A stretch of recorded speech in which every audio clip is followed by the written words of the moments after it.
조선 후기인 1904년 혼인한 지 몇 달 만에 남편을 병으로 잃고 청산 과부가 돼버린 김씨. 슬픔과 그리움을 이기지 못한 그녀는 곧 편지를 쓰고 남편의 뒤를 따라갔죠. 시가에서는 며느리인 김씨 부인을 기리기 위해 종용록이라는 문집을 만들어서 그녀가 얼마나 열녀였는지 칭송했습니다.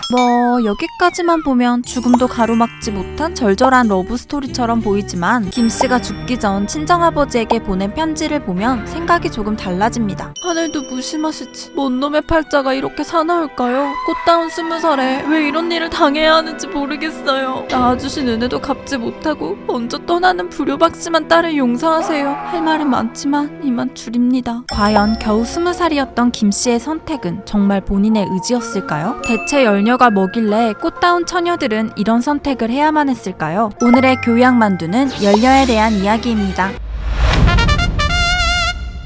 열녀란 남편을 위해 절개를 지키거나 희생적인 삶을 산 여인을 말합니다. 유교의 나라였던 조선에서는 유교적 가치를 실현한 사람들을 표창하고 여러 가지 혜택을 주면서 다른 이들에게 귀감이 되도록 했는데요. 그 중에서도 가장 강조했던 것이 충, 효, 열이었죠. 따라서 각 지방에서는 이름난 효자와 열녀를 뽑아 임금에게 보고하였는데요. 만약 열녀로 선정이 되면 임금이 직접 열녀문을 하사했습니다. 이 크고 쓸모없어 보이는 문이 뭔 상인가 싶겠지만 열녀문만 있으면 한 방에 인생 역전이 가능했는데요. 명예는 물론 없던 돈과 권력이 생기고 쓰러져가는 가문을 일으킬 수도 있었습니다. 열녀가 나온 집안은 부역과 조세가 면제되었고 만약 집안에 과거급제를 하지 못한 자가 있으면 벼슬을 주기도 했죠. 또 의복이나 쌀, 음식 등의 포상은 당연한 옵션이었습니다. 하지만 시간이 흐르면서 열녀의 의미가 점점 변질되기 시작하는데요. 조선 초기까지만 하더라도 열녀란 남편이 죽어도 재혼하지 않고 수절한 여인을 뜻했습니다. 그런데 후기로 갈수록 외간 남자에게 손목이 잡히기만 해도 손목을 자르거나 도적을 만나면 정절을 뺏기지 않기 위해 목숨을 버리고 남편을 따라가는 등 극단적인 행동을 해야만 했죠. 여기에 사람들의 심금을 울리는 스토리까지 더해져야 비로소 열녀로 인정받을 수 있었습니다. 이렇게 열녀의 의미가 변질된 이유는 임진왜란과 병자호란 등 2차례 전쟁을 거치며 민심이 떡락하고 사회가 혼란해졌기 때문인데요. 나라의 근본이 흔들릴 것을 우려한 조선에서는 백성들에게 보다 적극적으로 유교 라이팅을 하기 시작합니다. 이때 특히 여성들에겐 정절과 순종이 더 엄격히 강조되었고 그 결과 열녀문으로 나타난 거죠.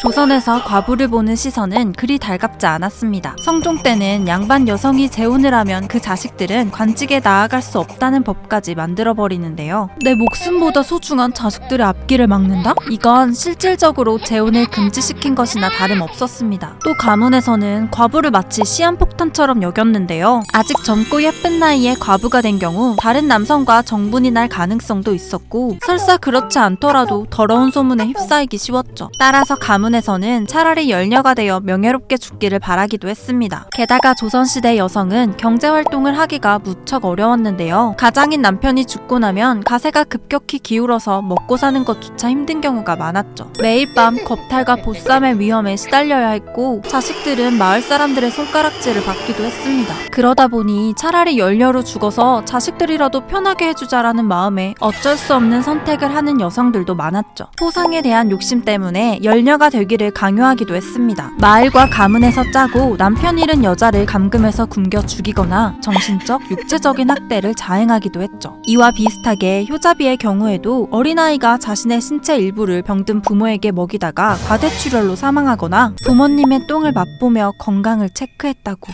엄마 미안. 난 효자는 못 될 것 같아. 이처럼 조선시대 열녀 중에는 자신의 의지가 아닌 경우도 허다했습니다. 그러나 신고를 하더라도 받아들여지지 않는 경우가 많았는데요. 자기 마을에서 열녀나 효자가 많으면 그 지방관 또한 상을 받거나 승진 점수를 따서 출세길이 열렸기 때문이죠. 그러니까 집안과 마을부터 그 관리까지 전부 한통속이었던 겁니다.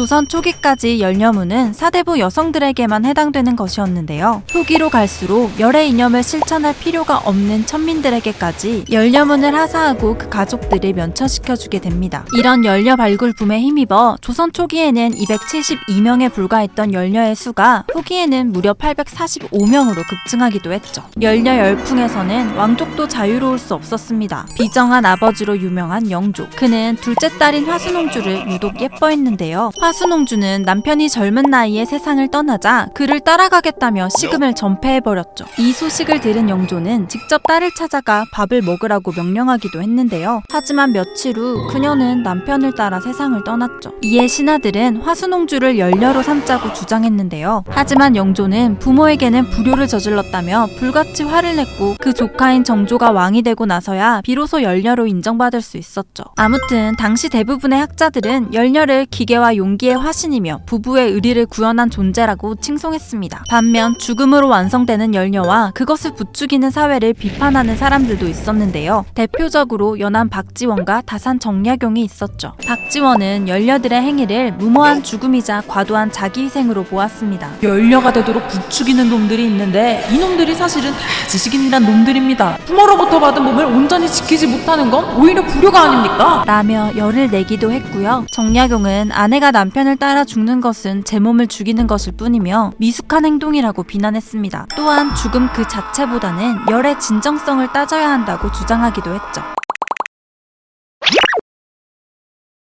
사회적인 편견과 압박 속에서 때로는 원치 않는 선택을 강요당했던 조선시대 열녀들. 역시 저는 개똥밭에 굴러도 이승이 더 좋은 것 같습니다. 이상 교양 만두였습니다.